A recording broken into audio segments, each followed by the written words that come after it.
All right. All right, guys. I'll So, send you.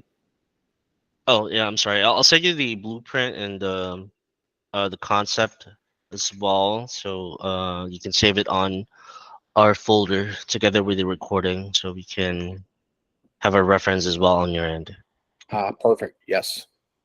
I'll send it to you in a bit here. Hold on. Okay.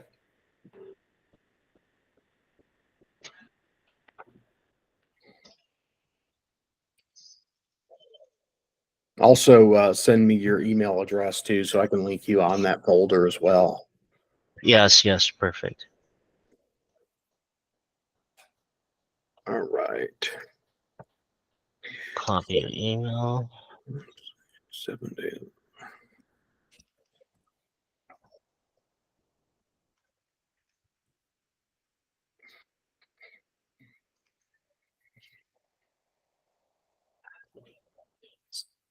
So with this glass, um,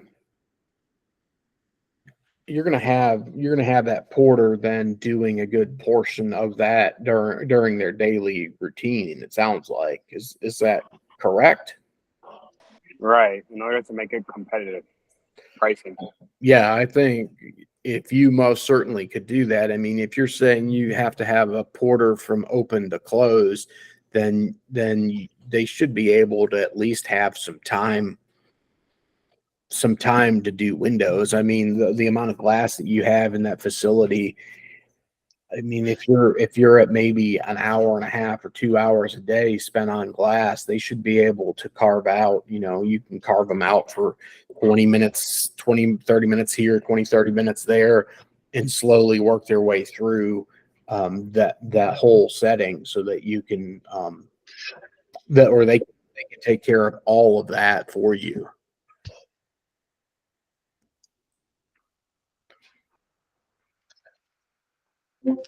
Well, welcome in, Rod. How you doing this morning?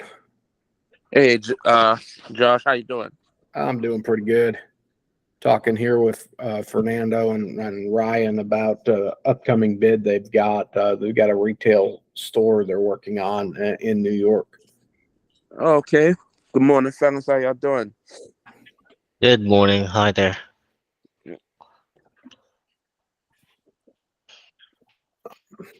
So, guys, yeah, if you build your porter helping do the windows, I mean, that'll save you a decent amount of time. I personally would see if you could build them into doing some sort of spot cleaning of your carpets too. Now, that said, are you guys using like an end cap solution for a spotter? What are you guys using for your spotter?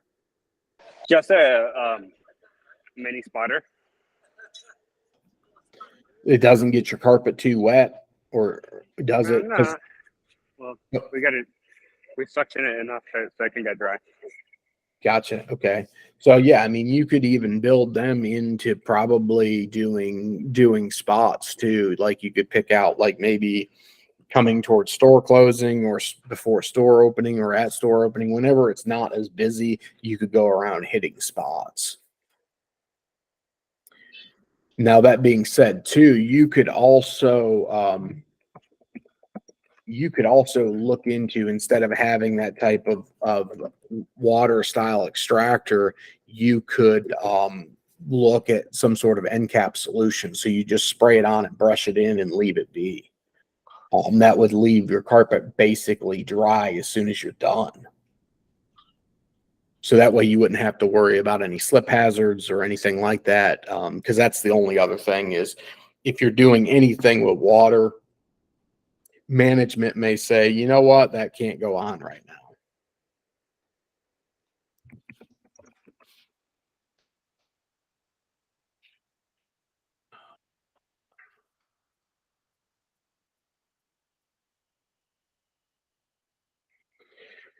Sorry, I'm making notes as we're talking here. And then we've got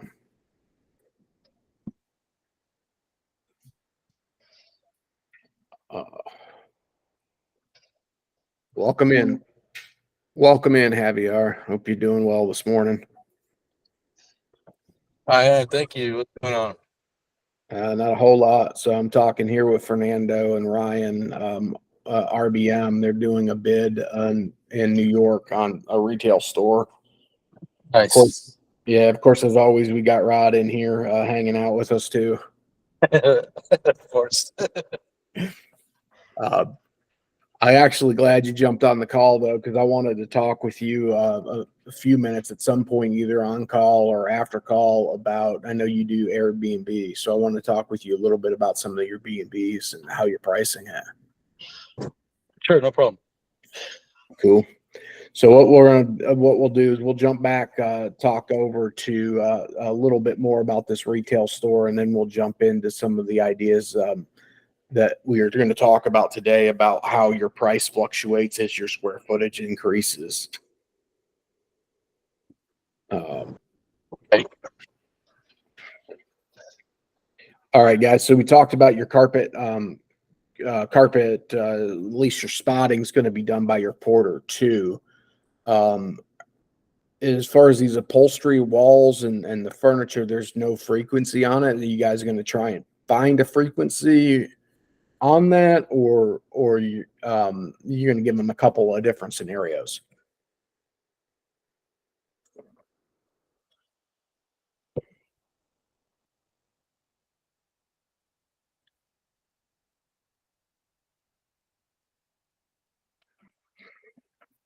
I think you guys are on mute. Yeah, we are looking into giving them the option if it's gonna be on a regular basis or as needed as well. But I am leaning into yeah, most probably an as needed service for it. As needed. Okay. You guys have any idea of your timeline of what as needed looks like? Maybe every quarter or every 6 months, usually. Gotcha. Yeah. Quarterly or 6 months. All right. Yeah, that's probably a good thing. I mean, if if you have some sort of spot or two, if there's anything really bad, you can touch that stuff up as you're going along as well. And that just can kind of kick that can further along the way. Now, I didn't see on your blueprints as far as what the upholstery walls were or size or anything like that.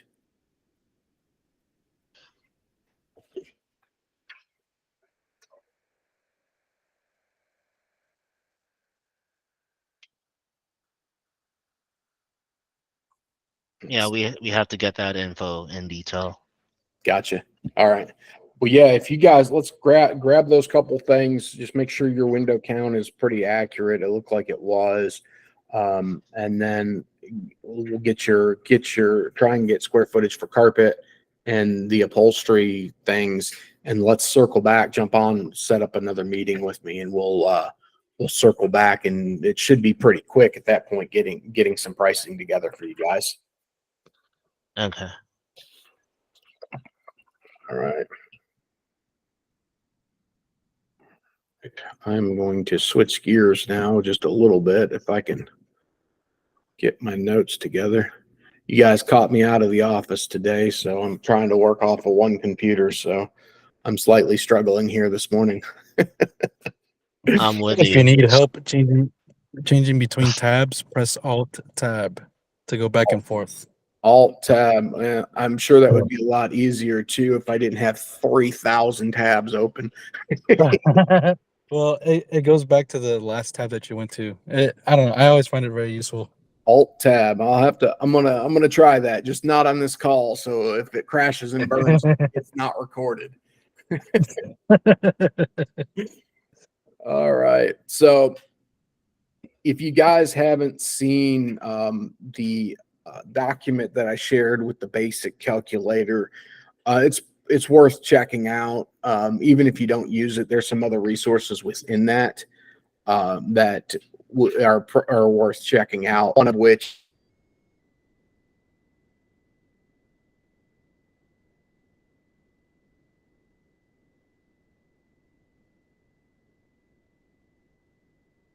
is this thing right here. Then, so as you notice, if you compare buildings under 10,000 square feet, you've got simple, medium, hard, and then you've got a medical simple cleaning, simple, medium, hard.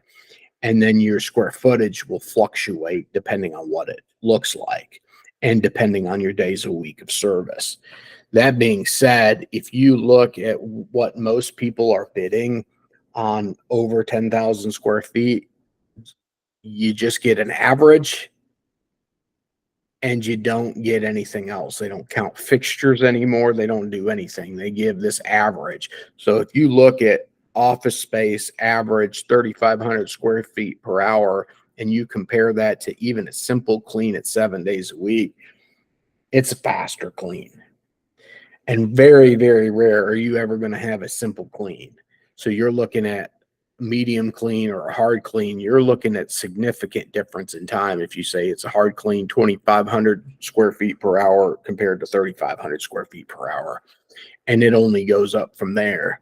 If I jump to an 80,000 square foot, production rate is putting me at 4,500 square feet per hour.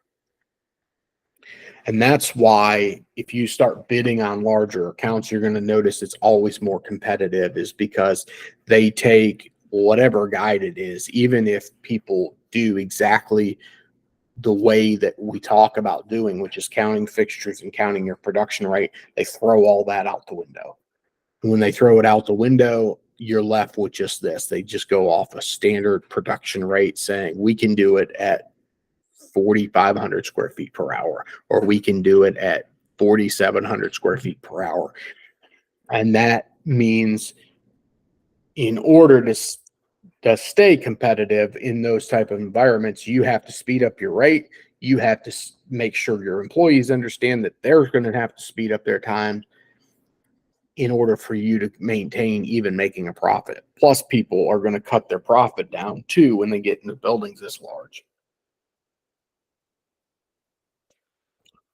So when you start bidding, or if you start bidding on that, I think my personal sweet spot is below this square footage, because I would rather have less and make more than have more and make less. But that's just me.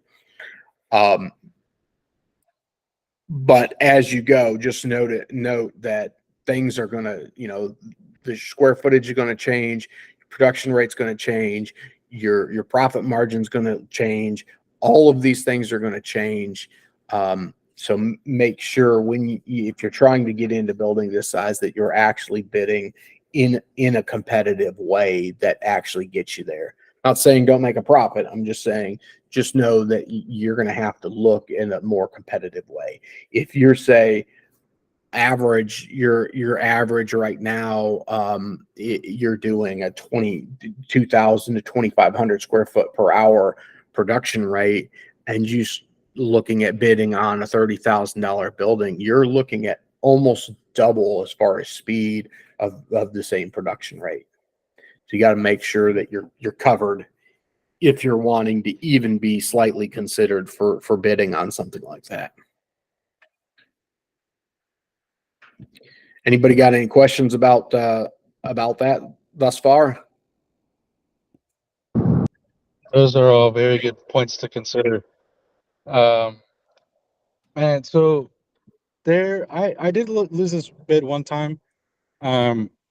This dentist office was just about 2,000 square feet, and this lady told me that she likes me the most, but like personally, but she just couldn't do the price that I was giving her, which was like 1,200, which is double the price, right? So I'm just like, man, these people are finishing it in 30, 40 minutes or what? Like, how are they finishing, 2,000 square foot office in like 30, 40 minutes? Was it a 3-day a week or 5-day a week that you were bidding on? 5 days. 5 days. I mean, you're looking at close to what? 1 hour, 1 hour 15 per day. Once you count. That's what I was thinking, but all these people, I don't know, either they pay really low or they because if I was to go down to their price, I would have to finish in like 30, 40 minutes. And I can't, I just can't. I I have too much integrity to be like and pride, to be like, we did this crappy job in 40 minutes. I don't want to do that. I want to be proud of my work. For sure, for sure. Now the flip side of that is, did you know where their budget was before you bid? No, I didn't. But she had told me after I sent my bid. So that usually just, I mean, how long ago has this been? It's probably like 3 or 4 months ago. I gotcha. Okay. So, which this is the perfect time to reach out again, too. If you're 3, 4 months down the road, they're getting out of that honeymoon stage and they're starting to see what's being overlooked.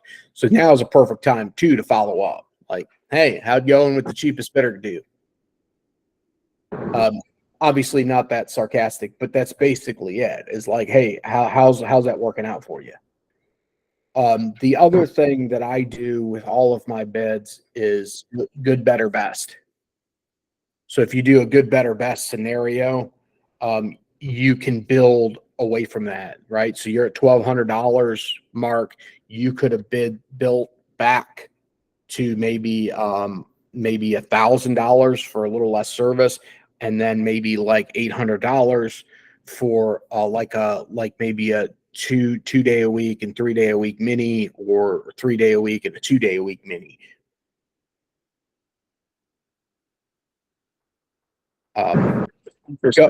Go ahead, Fernando. What's your question?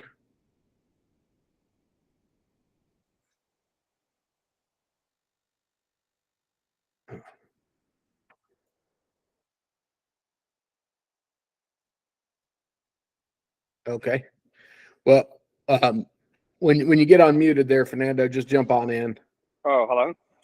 Yeah, you Oh, had a I was question? speaking. I'm sorry. My first question is, how often do we follow up after we lost the bid? Do they tell you lost the bid? Is that so you lost? Yeah, we went. They went with someone cheaper. I follow up on the 90 or 120 day cycle, because then they're out of that honeymoon stage. If they're 90 to 120 days, they're out of that honeymoon stage. Now you reach out to them, hey, how's things going? And So at that point, even if things are going bad, there's probably in some sort of contract, which is okay. Now you just stay top of mind. You stay on them maybe every month to 2 months. You're just dropping them a line, checking in on them, seeing how you can help, offer some sort of other solutions if you can along the way, until they can either get out of the contract and because they're probably ready to dump them. So then get out of their contract and contact you. And how long would we contact them for? Maybe like a year? I would know, when that contract's coming up, when they signed the other one. So make sure you're out at least 60 days out from that, so that they can give those people the cancellation, right? Because most people do a 60-day. You have to tell us 60 days beforehand that you're going to cancel and not renew this contract. So you want to be out in front of that long enough that you're reminding the customer, send that letter to them. And the other thing that you might want to do on that, Fernando, is, and this is what I do, if I did a bid last week that was a dental office, but they're in contract till April. I say, that's awesome. Sign with me now. I'm going to have you first on the list for start. We'll pencil you in for that week. If that timeline moves forward, that's awesome. But we got you penciled in now, because this is what's going to happen is, as that timeline gets closer, my start dates start filling up. And I may have to bump you. If you're last in line and we can't start everybody that we need to start at the same time, last one gets bumped to a later date. So if you sign now, you're the first in line, regardless of whoever signs, you will start on that time. So you get them to commit, even if it's 5-6 months out, get them to commit now. Okay, my next question is on a 1 hour cleans. How does the breakdown look as far as paying the technician and the overhead and profit margin for our company? So you got to have a minimum price at that point, right? You most likely can't do a 1 hour minimum. If you're looking at paying your tech 1 hour and maybe you pay them driving out there or something. something like that. You've got some sort of overhead for supervising. You got to factor all those in. So whether you factor that into your dollar amount as you're bidding it and say, okay, the lowest we can bid for is 1 hour a day. And then we add in all these other factors, whatever a monthly cost would be, or a daily cost would be for these other things. You add into that, or you add it into your dollar amount before you figure it out.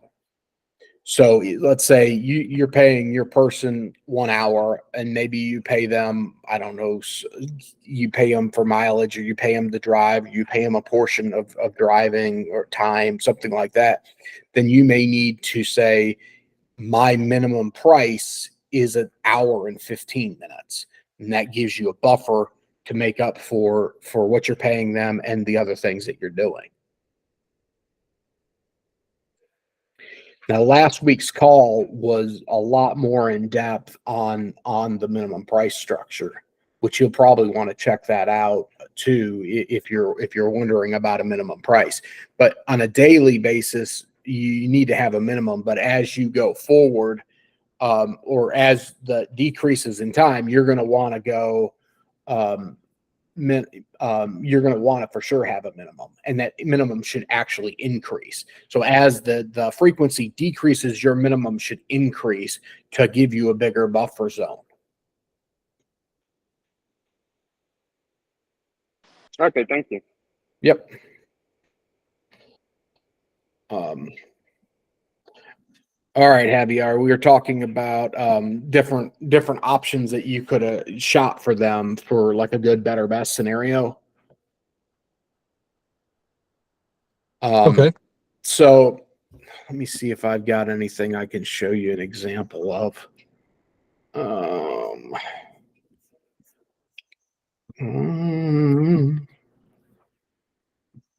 I just did one. I can probably show you that one if I can find this customer's name.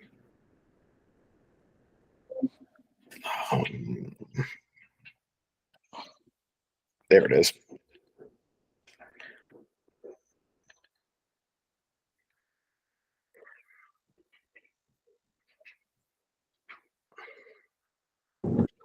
Actually, I have a question about, well, kind of about that. So I have this one client that I when we first started, I gave him an estimate for 3 hours. Right. It actually takes 4 hours to clean, and then every now and then it gets really really dirty, and it like last time that we went, it was 6 hours. Ooh. So in those situations, would you bill them for that, or do you just kind of bite the bullet and take less profit? Do you so you said you bid it for 3 hours. Did you tell him 3 hours? No, I gave him. Well, yeah, I said estimated time would be 3 hours, and then this how much I would charge you for, if it's 3 hours every day. So that sounds to me like you need to increase the price on it. So what that would be is a conversation of, firstly, are they happy before you even start saying, hey, let's talk about a raise. Are they happy? If they're happy, then it's like, hey, there's some factors that weren't considered when we did this. We're going to have to increase to cover labor cost. You don't talk about anything else. You talk just about your labor cost, because they understand that it's not like, oh, this guy's trying to gouge me and make more money. This is like, dude, there's things that we didn't factor in. So there's increased labor. So then it's like, we need to talk about what we can do so I can offset my labor cost and continue working with you at this high standard. So then if they're open to listening to you, you can proceed with that conversation. If they shut you down right then you need to step back and say, okay, no problem. I understand you're at your extent of your budget. We need to talk about what items we can reduce then, so I can reduce the labor involved and get down where I'm not paying for labor out of my pocket. Makes sense. So it's one of those things. If they don't give you what you need to increase, right, then you say, no problem. That's all good. You just have to feel my pain. I'm willing to share my pain with you, which is I'm not paying for this out of my pocket anymore. You have to take something out of your list of scope of work. That makes sense. I mean, the reason why I haven't been like pissed about it is because even though we're doing one more hour than we're supposed to, we're Mhm. still grossing like 45% with that. But it's the days that it's like 6 hours. I'm like, that one's a little too much. So why does it go up and down like that? Why is one day 4 hours and one day 6 hours? So it's a like a kind of entertainment thing. So Mhm. obviously during the week there's not nearly as much foot traffic, but on the weekend, that's where people go the most. And so yeah, Sundays is the heaviest. So it sounds like it's pretty consistent. Sundays are 5 hours, 6 hours, and it's pretty consistently way over where you budgeted. Is that correct? Yeah.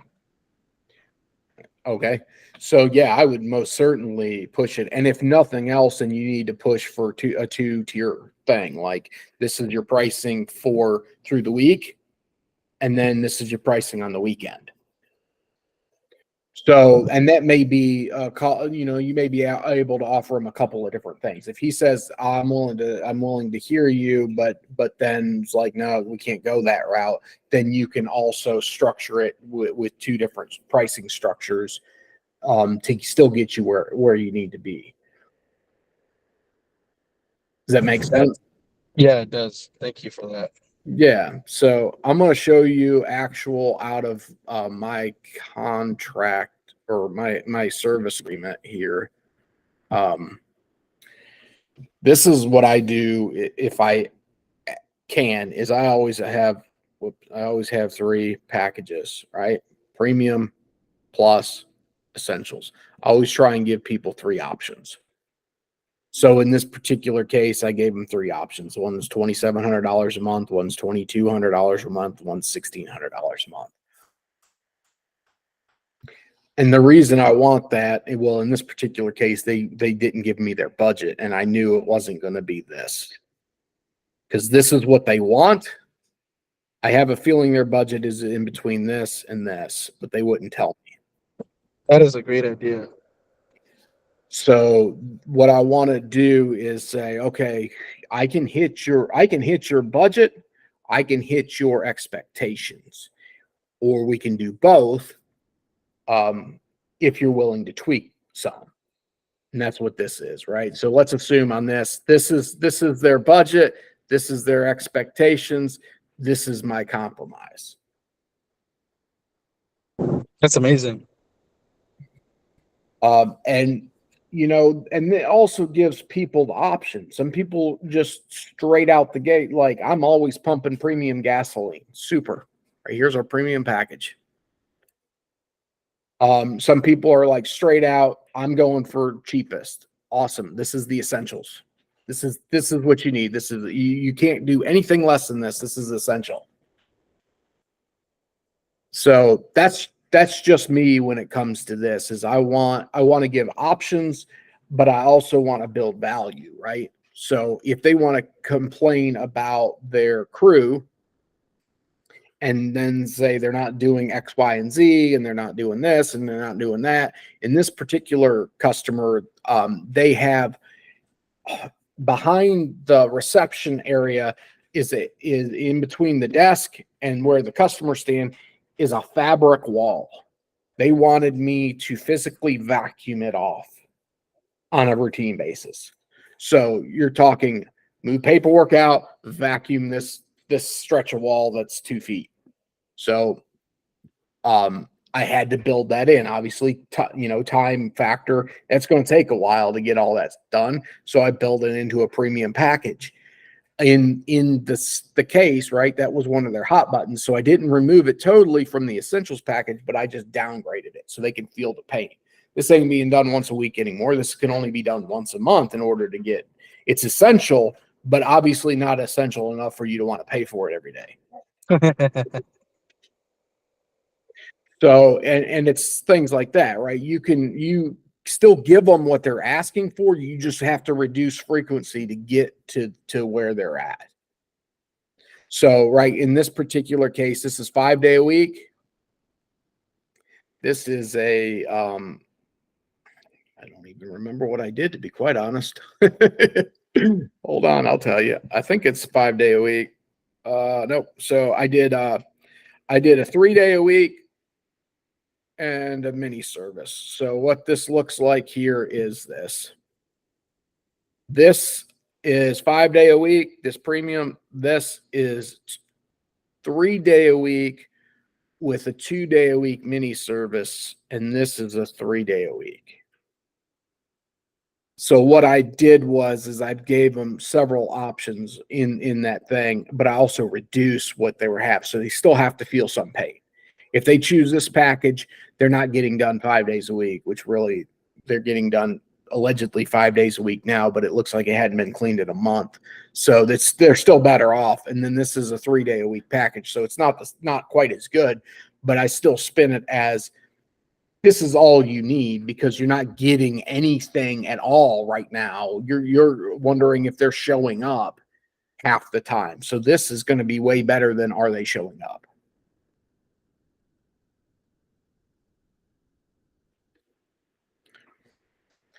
So that's just one trick you can incorporate into it to see if it helps, is giving people options. And that also helps on the flip side of that, right? Because then they're like, if they come back to you and they're like, hey, we're having financial struggles, we need to decrease. Awesome. They already know you're capable of offering that.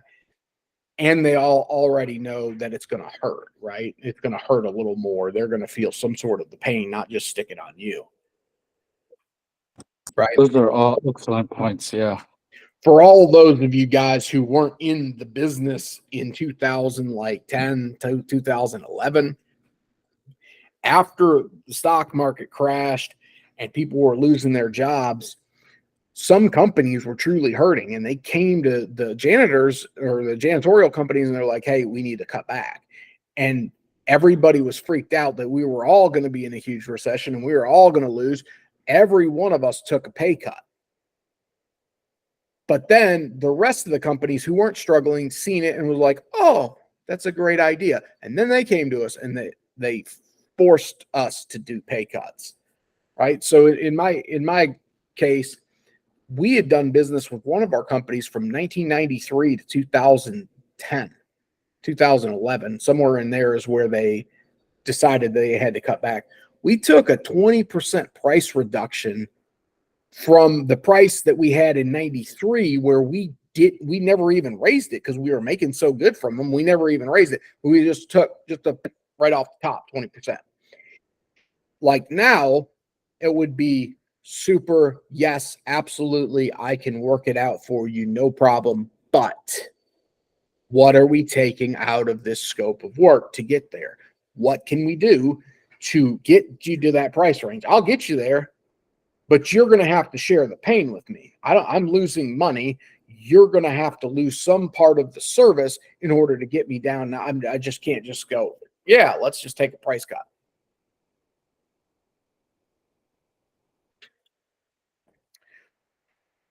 And that, what I showed you with the 3-tier is kind of the opposite of that. The opposite of that, that's saying, we got you there. We can get you to any of these.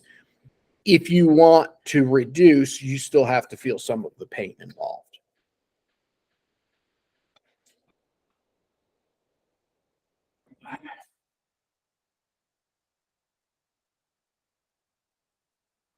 Any questions on that?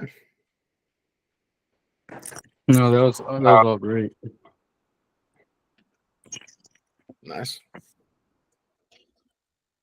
All right. Rob, what's going on, buddy?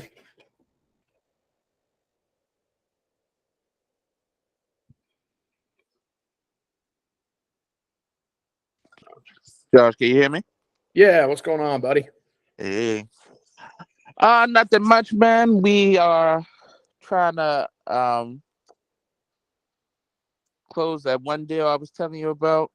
It was like a big post-construction cleaning. Yep. And oh damn, man, I never told you. You know that annoying trade station? Yep. So to my surprise, man, they still don't like us. So you know, it was kind of rocky. You know, I had to go there like 5 or 6 times. But Right. the guy hit us back like, yeah, I like how you guys stayed in communication, tried to fix any problems we had. So, you know, now we're gonna get that cleaning every 3 months. I'm actually going back this Saturday night. So that's something we just locked in. That wall cleaning has been a little issue though, Right. because remember I told you the company, uh, well, the first company we bought out to do it, it was like $58,000, and Right. then remember the other company charged like 2,800, right? Right.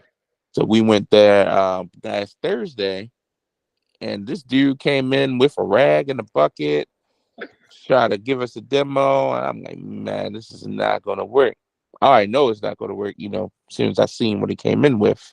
Right. But you know, we gave him the benefit of the doubt because of the chemicals and stuff. But yeah, they're gonna have to go with that 58,000 because I used the Go Steamer. And Right. I'm like, yeah, you see, it's getting it up, but of course, I can't use that for the whole job. Right. So, but dude, we're getting closer to you know, the time that they had to bid on janitorial. So we'll see. I had to do it this Saturday. The crew I hooked up with on the construction cleaning, they're gonna come with me to help. So that'll be much better. You know, I can have someone who can really focus on like the other cleaning needs while I'm steaming those walls and stuff. Nice. So yeah. Um and man, you got I went on a walkthrough yesterday for it's like this building, like an office building, Mhm. and they were closed for COVID. And I'm starting to notice that too. A lot of these people who been gone for COVID been hitting us up. But Yep. yeah, they got like 11 classrooms. Yeah, 11 classrooms on 2 floors, and need some carpet cleaning. So, you know, as soon as I get off, I'm gonna put that together.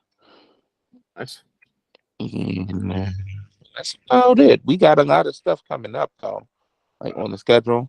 We just Yep. haven't it's starting today and all the way up to like next Monday. We got a few walkthroughs to go on. But I'm excited partnering up with these, you know, the folks I was telling you about with the post construction. Sure. I think they're gonna be a really good fit.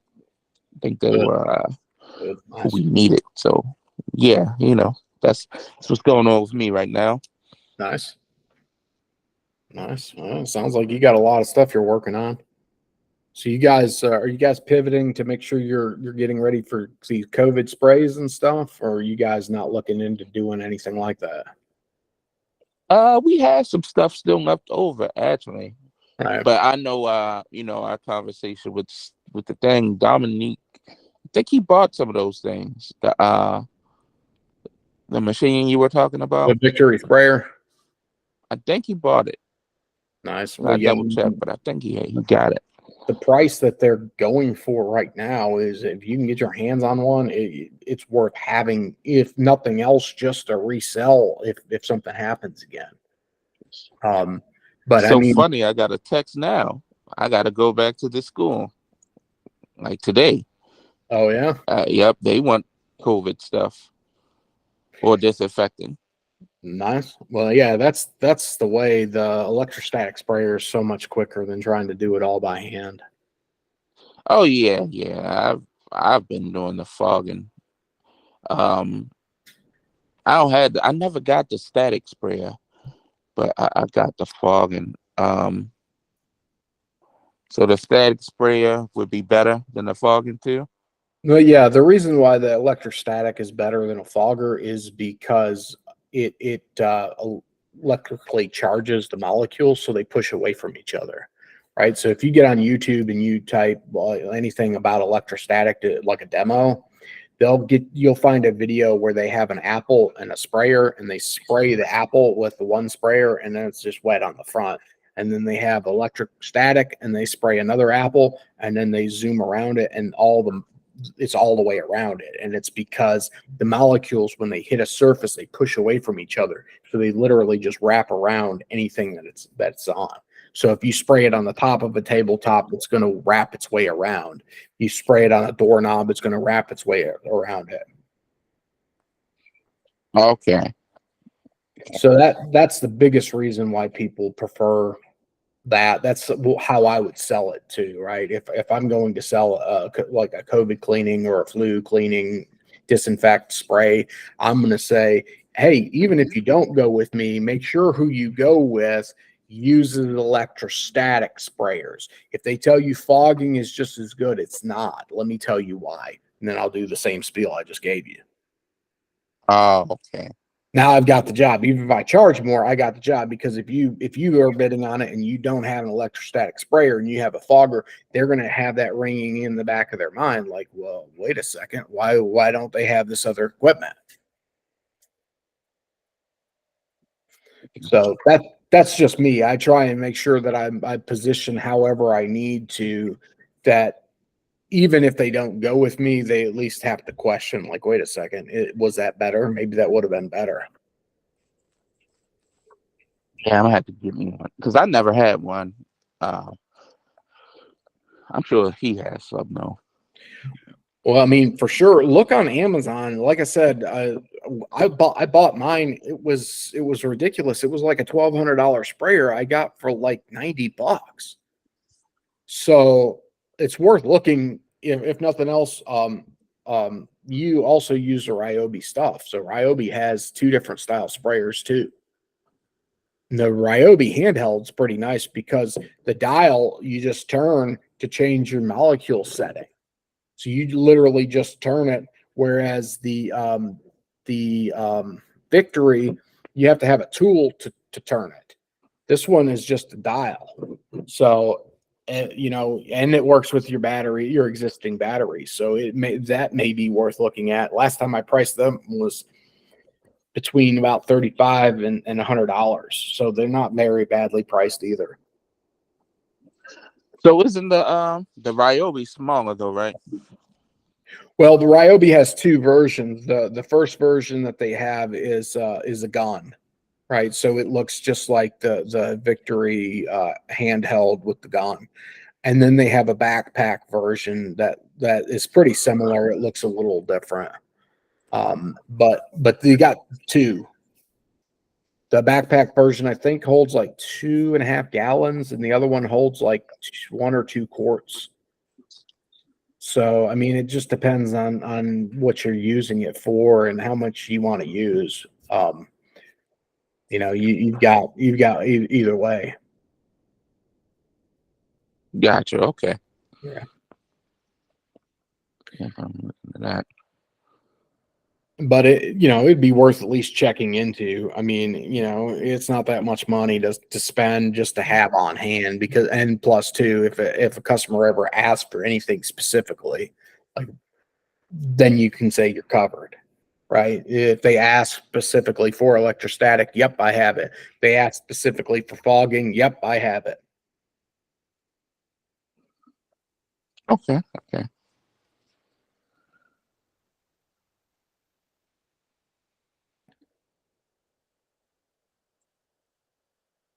Yep. That will start. It seems like it's starting to pick up a little bit.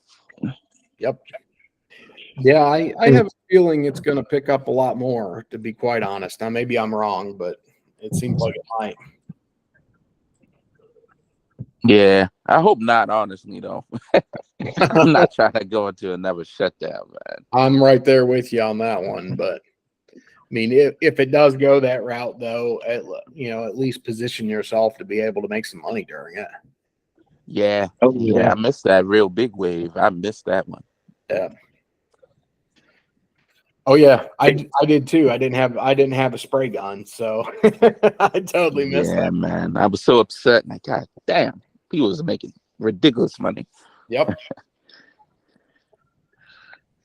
Hey, Rod, about post-construction cleaning, what steamer do you use to get that you were mentioning cleaning the walls? Oh, so that one's that's not for like a post construction clean, but I'm sure it probably could be used there. But it's called the Dupre Hill Injection. The dip And who? oh, it's called Dupre Oh, okay. Hill Injection. You said fuel injection? Not Hill, Hill. Okay. Yeah, man, that thing's nice. It's a little pricey, but it's definitely got the job done. The problem I was having with that bathroom at first, it had like so they were mopping the floor. It's a real old building too, over 200 years old. It's an Amtrak train station. So anyway, the bathrooms, the dude or whoever been cleaning it, been using a dirty mop, and you know how you want to get the edges of the floor when you mop, you'll hit the wall a little bit. So that all that stuff over time just build up to like a sticky gunk, and it was hard to get off. Man, I had to use the steamer to get it off, and it was taking a long time. Then my guy Josh right here came with a brilliant idea using the what did I use? The baseboard stripper along with the steamer. Man, they got it done. But that steamer was important. Like on that job, it was real important. But I like it because I've done a ton of other stuff with it, like interior car detailing. What else did I do? Oh, I've cleaned carpet with it a couple times too. Definitely clean carpet with it. But I use like a what chemical do I use? I use like Green Dragon with it, Right. and it's been pretty good. It's been pretty good. So Nope. so what do you use to clean the like post construction to really make sure that the fine dust is like gone? Because right now like all the work that we do, like I feel pretty confident about, but every time it comes to post construction, I am never satisfied with my work. Never. Um and like I started instead of mopping the floors, I started just throwing in a free buff, which I Mm-hmm. mean, it still ends up saving us time and money regardless. So I just don't mop anymore. I just automatically do a floor buff scrub. Um, but but yeah, other than that, like I'm just never satisfied with my post construction cleans. To be honest, me either.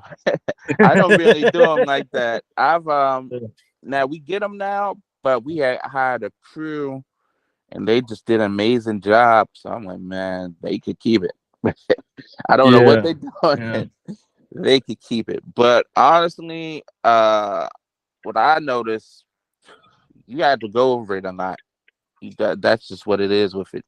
You have to keep going over it. And I try to explain to the customer, it's still gonna be like a little somewhat of dust there. Like it just takes time. yeah. But this crew, I'll ask and see what they do because I don't know, man. The floors, they did like an amazing job with those floors. And I don't know what Yeah. they did, but it was man. I'll I'll try to ask them and next call I'll give you that. Or, if I talk to them before, I'll just hit you up. All right. Yeah, I appreciate that. Yeah, I got a bid coming up. Huge house, 6,100 square feet, and they also want us to do the garage, which is another 1,200 square feet. I'm trying to Hmm. figure out if I should split the price between, it's kind of should I include the garage into the square footage of the house, or have a separate price for the garage? What do you guys think? I say separate price because if they Okay. know, if they know, the square footage of their house, some people are weird. So just I would just include it in there, like garage, and they might not even care about the garage as much. You know, Yeah, that's I've been true. in I've been in places where the garage and the basement seems just like, man, we don't care about it right now. Yeah. Yeah, no, they want the garage done. It's a very expensive home. They want it to be like perfect, basically. That's why they're looking for that's why they're not using their typical cleaners. And it's six. So what do y'all think about the pricing for um 6,000 square feet and with the 1,200 square foot garage?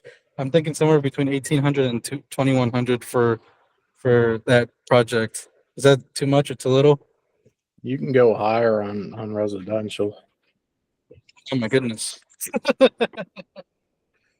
uh So with residential, especially if you're saying you got a higher end place, I would be probably mid 40 cents for the house. uh And then for the garage, that would probably be maybe high teens, maybe 20 cents, 25 cents. So you're talking like 250-ish for the garage, but you're talking like $3,000 for the house. ouch. I'm not confident enough to send them that bid. And that's perfectly Yeah. fine. I mean, the thing with higher end residential is you can get significantly more, but there's also significantly more work. So you just have to, whatever you give them as far as a proposal, make sure it's outlined, make it look like you're doing more than you are, even if you're not, right? So, like, say with carpet cleaning, you may say you have 8 steps to clean carpet, which is only 2 steps. You vacuum and then you clean the carpet, right? But you're going to make those 2 steps into 8 steps. You're going to say that you do a pre-inspection and then a pre-vacuum, a dry soil extraction before a wet soil extraction. You're going to pre-spray. So you're going to label all of your 1 or 2 steps, and you're gonna break it into looking like it's more, so that they see more value in it. That's hilarious.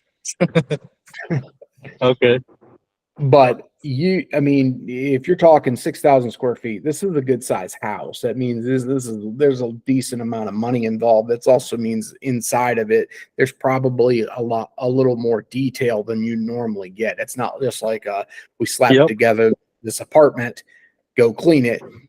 And if you bid it higher, where you can incorporate, I have more hours involved. So I have more hours involved to take my time to actually make sure every bit of stuff is being done properly, then that just benefits you in the long run. Yeah. Oh man, that's scary. But I mean, you Okay. say even if you said, all right, do it at 40 cents. So 6,000 at 40 cents is 2,400. Do the garage at 250. You're at 2,600, 2,700, something like that. That's still not much Yeah. higher than you're at, but that also gives you a little bit extra buffer to make sure that you take the time to really detail what you need to do in there. Yeah. Okay. Okay. All right. I will do that. Yeah. Keep us posted on that, and definitely, I mean, for sure, the garage though, I would not separate as in 2 different bids, but I wouldn't quote it for the same square Yeah, footage just a separate cost. line item. Right. Yeah, yeah. Or I mean, even if you don't even put a value in with it, I would build it as a separate, probably a whole separate section, right? Like, this Yeah. is all we're doing in the house. This is what we're going to do in the garage. This is your total price. This is how long we need to do that. So if you put a timeline in there, like, hey, will be 2 days, or will be a day and a half, or whatever we need. And this is, however you build it, put it all in there. Okay. Okay. Sounds good. Sounds good. I appreciate that. Yeah, for sure. But I mean, higher end house, man, take your time. You can get it, especially if you got good references. You won't have any problem getting a little bit more out of it. Yeah. Dealing directly with the homeowner, or are you dealing with the builder? Builder. So you can always ask too, like with a builder, you could pretty easily say, hey, this is a higher end house, and there's a lot more detail and intricacies for the cleaning and yada yada yada.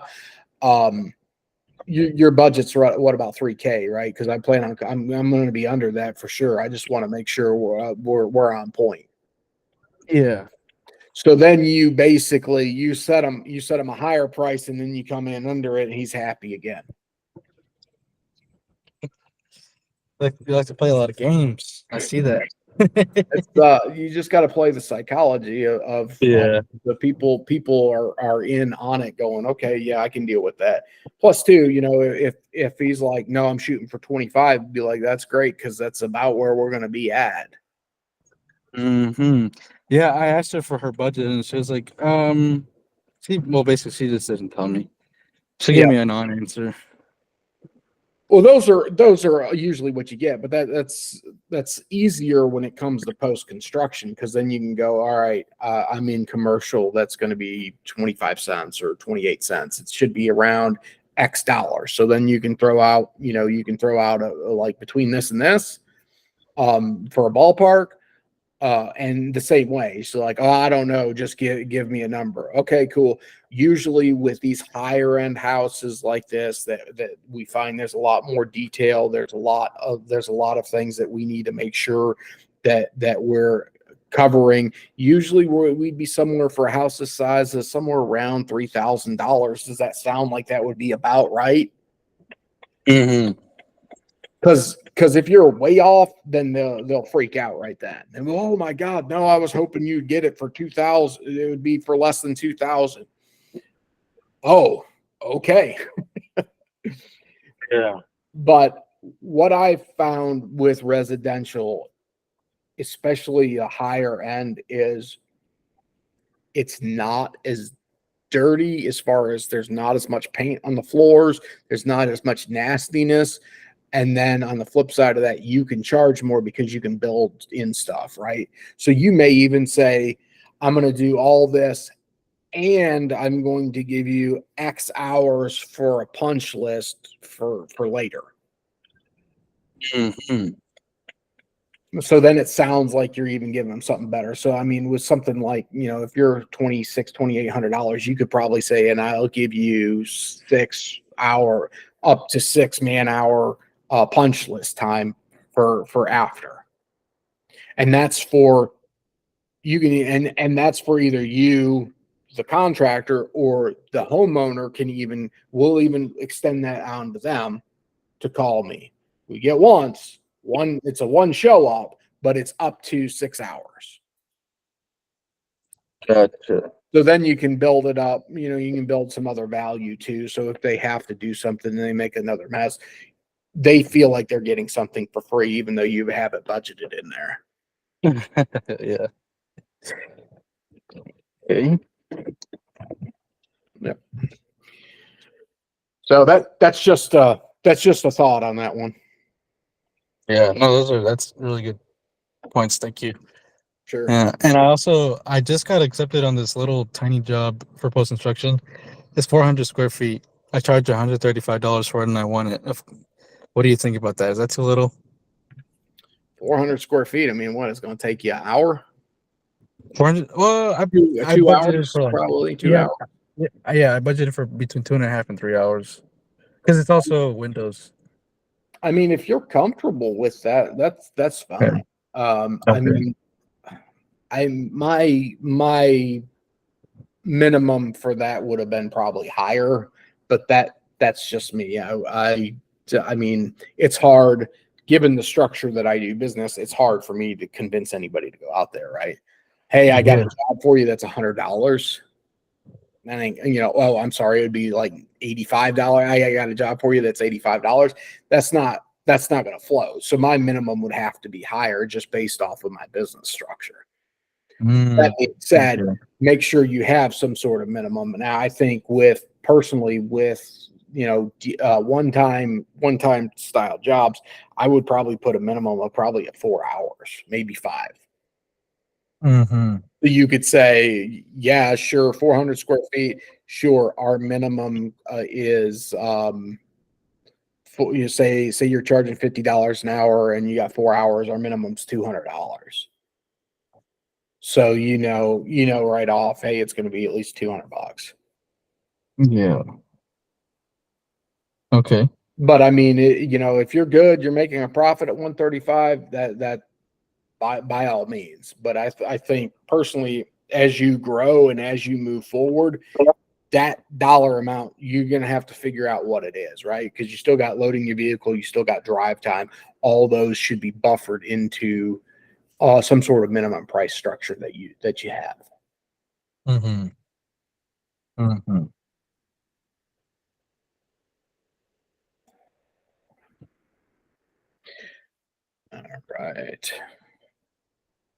All right.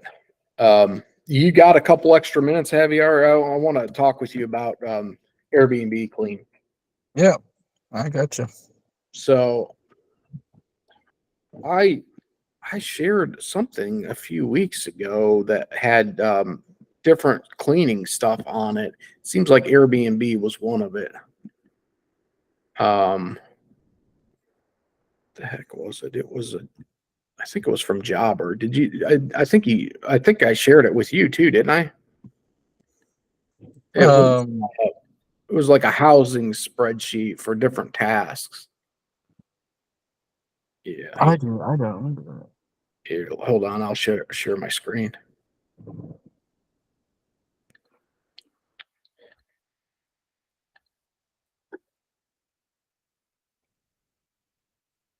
It was this guy. I pulled it off the Jobber website, but it had different house cleaning rates for deep cleaning, move out, and then an hourly rate, flat fees, a room rate, and then a cents square foot. So I was gonna try and use some sort of idea from this to build out for Airbnb style cleaning, right? So, I guess put it in a nutshell. Every time I've bid on, I say every time, the once or twice that I've bid on Airbnb, I go in and I try and bid it out as a structure of what's my production rate, how long is it going to take to strip the beds, how long is it going to take to clean the bathrooms, how long is it going to take to do these couple of other things, and then I come up with my price per clean, which for like a 2-2, I'm coming out with like $150 to $175 is what that's working out to, and I'm like, okay, this seems high. Yeah, everybody's gonna be like, yeah, next. And that's exactly like the one time that I did share it. It was like the customer was like, no, this is a guest house for apartment complex. We only charge $125 a night to rent it. So, Right. no, the most you're going to get from us is 85. And I'm like, dude, I'm stripping 2 beds. You expect me to do the laundry for that? How am I even going to do the laundry? Because it's not like I can jam everything into one load and it be done by the time I'm done. Yeah, 85 is too low too. I would have said no, hell no to that job. Yeah. For 2 bed, 2 bath, I charge a minimum of 110, and that does cover. So the way my company is structured, I kind of have like 2 floaters. Sometimes it's me included. Right. We kind of just like go around like getting the laundry from all the units, putting going to laundromat, getting it done. So that covers a part of that 110 is inclusive of the laundry price, and then other than that, a 2 bed 2 bath should normally, like, if it's the guest was fine, it should normally take about 3 hours. So that would be what basically $100 divided by 3. So that's like $33 an hour, which I pay my employees anywhere from 16 to 18 an hour. So yeah, that's how much I would charge personally for that. I got you.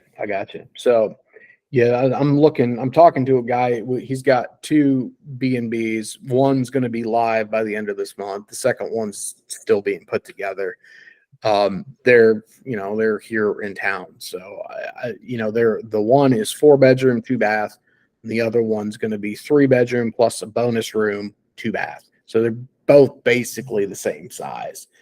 Now, I haven't sat down. I haven't had time to put pen to paper on this one because I just got the info Friday afternoon, and I was swamped Friday, and I was swamped yesterday. But as I'm sitting here looking at it, I'm going, man, if I was at 150, 175 for a 2.2, I'm gonna have to be at 150, 175 for this for sure. And there was some other things that I'm gonna have to factor in. Like he wanted some sort of inventory of like as you're emptying, because he wants the dishwasher emptied. So as we're emptying the dishwasher, make sure inventory, no dishes are missing, no stuff like that's missing. So there's going to be a little bit of extra time built in for stuff like that too. Mm-hmm. So for 4 beds, so you're gonna have to wash all the beds and all the towels and washcloths, all that. Yep. That's for a 4-bed room. That's probably gonna be just about $15 to $20. If they use everything, it'll probably be like $20 just to get the laundry done. For the 4-bed. For the 3-bed, it's probably gonna be closer to between 10 and 15 if they use everything. Right. More around like $12 if they use everything. So you're gonna have to obviously put that into your price. And then just to clean a 3-bed, 2-bath with an extra area, that's probably gonna be like between 5 and 6 man hours. If it's a regular clean, it'll be between 5 and 6 man hours. Yeah. Yeah, because those units, 2 people would get it done in 3 hours, just about. So for the 3-bed, 2-bath, it's going to be, we'll say 6 man hours, and then you got to calculate your time for time and money spent on laundry. So that's going to be $15 just for the laundry, and then your time for going to laundromat or whatever. Right. And then you have to add in your time for actually counting out inventory. That's crazy. we don't do the exact numbers like that. We just say, hey, this is missing, and that's it. Or hey, this is running low. You wanna resupply that. But we never count anything. That's way too much time. The guy's asking for too much. And this is his first B&B, so he's trying to iron out the kinks. I was honest with him. I'm like, dude, I can do guest house. I know what we're doing. We don't specifically do this, but I was recommended to him. He would. So it's one of those things we're trying to figure out whether it's going to be worthwhile for each other. Yeah. So the inventory itself, you're putting stuff away. You notice something's missing. You don't specifically go through a checklist going, hey, there's only 6 wine glasses and there should be 8. Heck no. Okay. Some people, actually, everybody always asks for that, and I say, no, it's going to take too much time. If you're already kind of saying we're on the more expensive side. If you want us to actually count and make an actual inventory, that's going to take a lot more time, and I'm going to have to charge you more. What I'll do for you is, if we notice anything's missing, we'll let you know.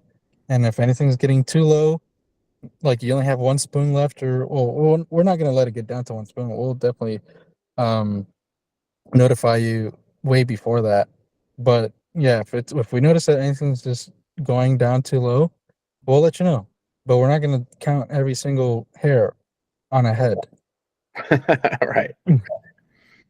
And that's basically, I wasn't going to go down a checklist. I was just going to do basically what you're saying. The inventory is, as I'm unloading the dishwasher, I see, oh yeah, we're we're short a wine glass or we're short a plate. Hey, something's missing. Yep. My gosh.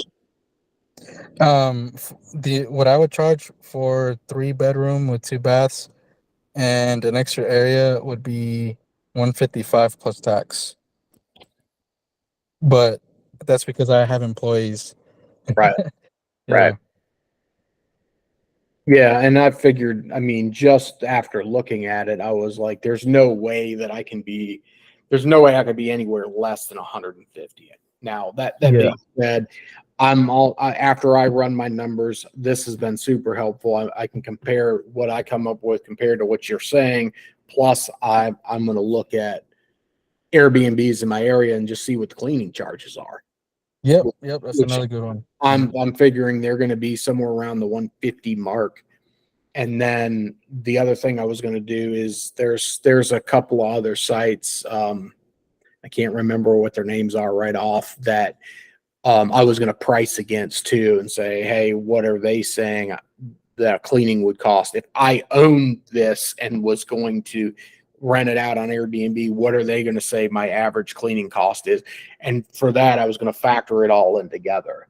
Now, that being said, eventually, if I do start to do this and I was like, hey, this is actually good, I can make money doing it, then I'm going to build it into some sort of spreadsheet to make it easier to actually price out. Yeah. And then for the 4-bedroom, 2-bath, I would charge 180 plus tax. And that's also including getting the laundry done. So the margins are not the best, but it's very frequent. So, it's basically like how Walmart does business. It's not the most expensive and we're not going to get the most margins, but we get a lot more volume. So it keeps my employees busy. And that, I mean, obviously, yeah, if you're doing maid service, you're doing move outs, this just kind of fits in there as filler work anyways, or the other one fits in as filler work around it, depending on how you look at it. Yeah, because what I do a lot of the times, since Airbnbs are, after 11, like from 11 to 4, Right. I'll have pretty much my days full from 11 to 4, and I just look for stuff to do in the morning. I got you. Yeah, I mean, I guess you do a 9 to 11. You can do move out clean. If you have 2 people, you can do that before that. Yep. Or So it's been pretty good. As far as scheduling, we're able to keep our employees, full-time work, which has been good. nice, good deal. But also, I also could let you jump in my Discord. I have my Airbnb Discord. What we do is we separate the properties. We give them their own conversations, and so you can upload any pictures, anything like that. And we also created a little bot to help facilitate with reports. So the host will be able to pull up a report of anything that's missing or broken or anything that needs to be resupplied. Oh, So nice. you can kind of see how it's ran, and you can have your own idea Nice. of how to do it. Oh yeah, for sure. I mean, any help you got on that, I'd be interested in seeing. Yeah, gotcha, man. Cool. Yeah, definitely appreciate that for sure, man. Of course. All right. Well, that gives me quite a bit to kind of put these numbers out to. I mean, he was hoping that we could do all the laundry on site, which I don't know how that would even work, to be quite honest. Like, it's like, You said okay, on site? on site, yeah. No, he's crazy. That's not gonna work at all. You're gonna be there. You're gonna be done cleaning, and you're gonna be waiting like 4 hours for the rest of the stuff to finish drying. No, you got to tell him no to that. And that's kind of what I thought. I was like, okay, like I could see like maybe all the towels get in, washed, and into the dryer and out before we're done cleaning. I could see that, but then I'm like, now you got bed sheets and comforters and all this other stuff. I'm like, I don't even know how you would do that. Yeah, no, you're definitely gonna have to tell him to get another set of sheet, like, because what you're gonna want to do is, strip the beds, take it to the laundry, and then come back to do it, or he's gonna have to have 2 sets of sheets for everything, Mhm. and you have to clean the laundry on your own time. It's gonna be one or the other. You cannot do it over there, because when I first started, I was waiting just about 3 hours for the big houses, like 3-bedroom houses. I was Right. waiting 3 hours just for it to finish drying on on site. I was like, you know what? I'm just gonna bite the bullet and start paying for laundry services, because this is ridiculous. I ended up saving a lot more money too, as because I'll spend $15 at a laundromat, or I could spend 3 hours. I could pay somebody 3 hours to wait. Right. No, So, that makes yeah, perfect sense. Now yeah, he's got enough sheets and stuff to go around. So I mean, if they had to be pulled out of there, it wouldn't be a big deal because he's like 3 sets per bed. yeah. Oh, So that's perfect for you then. yeah, he's got enough on that thing then to pull it out. Yeah. Oh yeah, you could definitely do that then. That's perfect. Cool. I wish most of mine did that too. They only have like one set. Jeez, oh man. But yeah.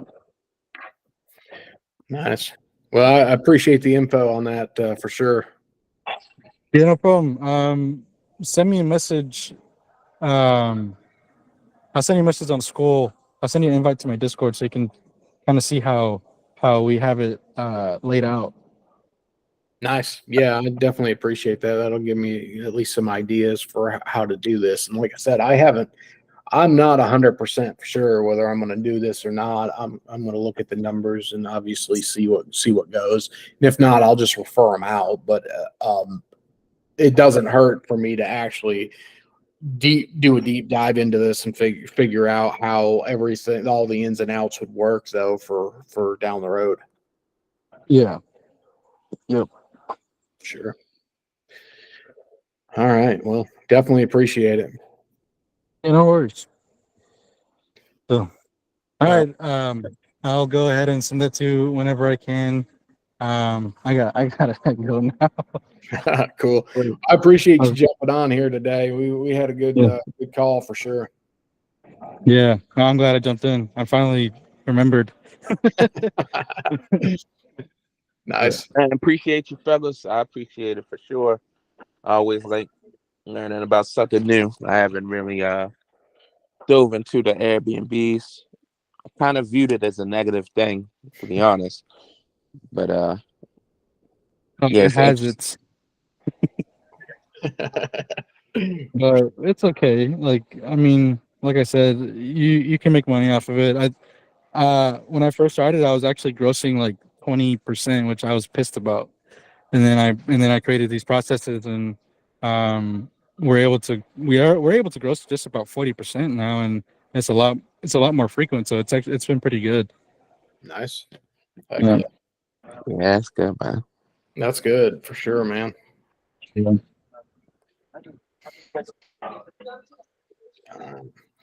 Well, gentlemen, if nobody else has anything, I'm gonna call it for today. I appreciate you guys hopping on the call with us. Sounds good. All right, Talk to you y'all guys take it later. easy. All right. Too. See you guys.